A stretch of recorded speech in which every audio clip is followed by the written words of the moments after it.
So I'm just running out quickly to go and get a bottle of gin. Shannon just saw an Instagram ad for this gin that came up for this beautiful looking cocktail that was this gin drink that was a beautiful pink color that has a couple of different herbs in it as well. And so there's 3 bottles apparently up in our closest BC liquor store. I quickly jumped onto Everything Wine, and because I know they're closed, but they're doing pickup orders only. And the strangest thing is that you can't actually order anything besides wine on Everything Wine. Maybe there's just for whatever reason you can't sell spirits and beer online. I don't know. I'll have to look into that.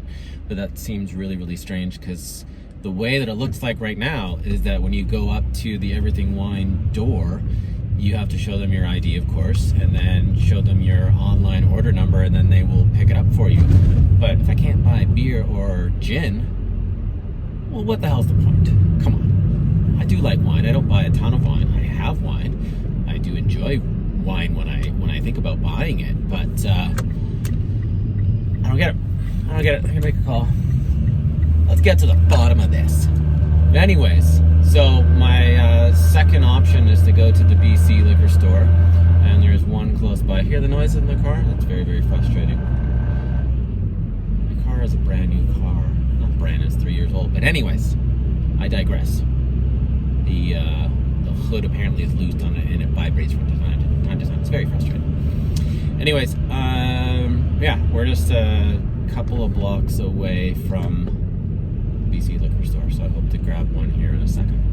So the main thing that I wanted to point out is that a lot of businesses are pulling back their advertising right now, but what they don't understand is that we need alcohol, we need food, we need groceries delivered, we need all of these things, and we don't even realize that we know we need. But if you advertise and put it in front of us, we'll probably buy it, because a lot of us are spending a lot of time online. We're freaking out, and we need to be reminded that things are cool and comfortable, and some of us we're not going out and eating, and we will probably buy your product.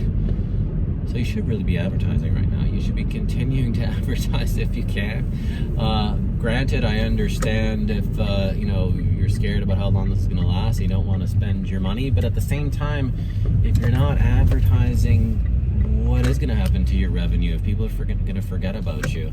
And I know different products are a necessity, but at the same time, your business is a necessity, can be a necessity, and you need to sell stuff to stay in business. And if you're not, people tend to buy if they remember they need stuff, but sometimes people are just so busy they forget that they need your product, whatever it is that they sell, and you need to get up in front of them again to remind them.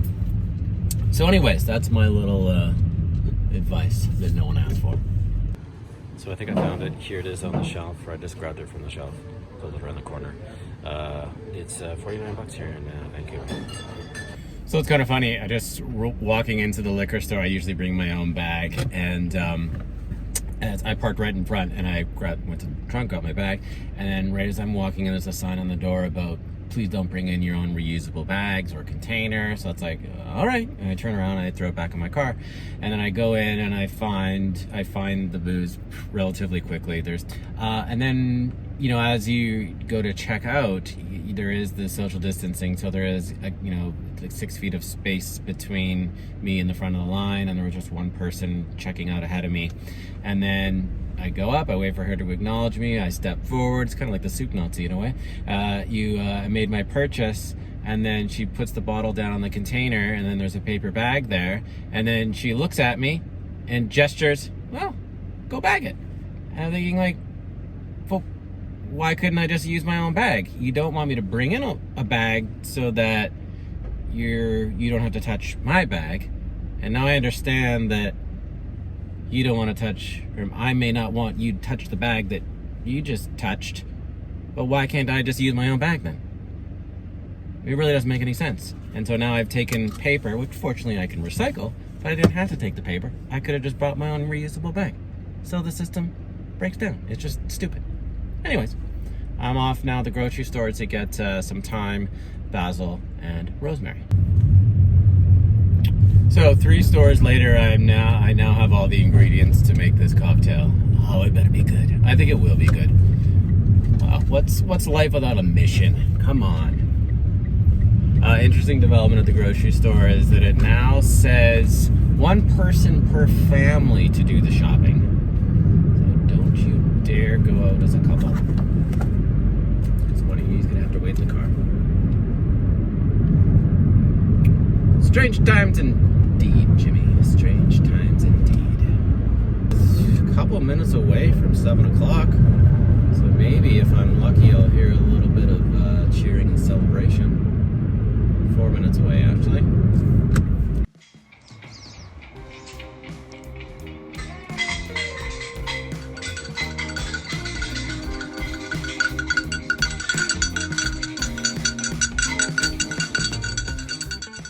So I'm back home now with all of the ingredients. The basil, the thyme, a nice looking lemon, and then the reason why I dashed out the beautiful gin. Look at that amazing color. It's purple. And but something magical is going to happen when we pour the club soda into it. And the cool glasses, check those out. Oh yeah. Rosemary. Shaky. It's gonna be cold. It's gonna be good though. Okay, we're ready to pour. Beautiful color. Not pink yet, but I think that comes with tonic. Even though the recipe does not say add tonic, I'm pretty sure that's how they're getting the pink color. That's pretty. So let's try that. Will it turn pink? Nope. Still a beautiful color. It's really pretty. I'm shocked they didn't put lavender into this. Oh, I know, right? But I hate drinking lavender, so I'm glad they didn't. So now we just finish it off with some rosemary. And that's our drink. I think it's pretty good. I believe you're supposed to have it without the tonic because there's nowhere in the recipe that says it, but it's a lot of gin. We need a little tonic in there. Yeah. So I think it's gonna be scrumptious. Do you want to taste first? Oh, it's really nice. Ooh, that is really good. It's almost like a savory gin. It's wow, I've never, like, rosemary and thyme and those things, I've never had in a Basil cocktail and before. lemon and some simple syrup. This is really good. And mint. We forgot to say mint originally, but there's mint in it too. That's exceptional. I love it. That's exceptional. And I was worried about making too much. This is going to be easy drinking. I actually think even without the tonic, it would be good. I think, because I was worried about it being too strong. It is not. It's really, really good. Because there's 2 ounces of the gin per recipe. We did 2 recipes, so there's 4 ounces of gin right now. Let's look back at the bottle. Yeah, so yeah. Well done, Empress gin. It's really good. And I believe they also make a whiskey too. Ooh. Yes. This was exceptional, and I'm gonna enjoy the crap out of this. Cheers, mateys. Yay. I don't know why I said mateys. Ding, ding, ding, ding. There you go. Yum. Yay. So we'll put up the recipe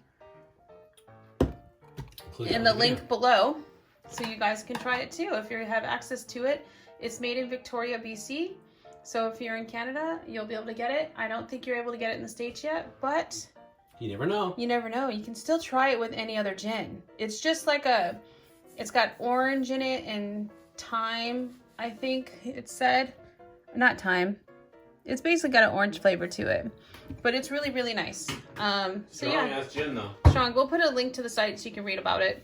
But it's a really nice gin. You should give it a go.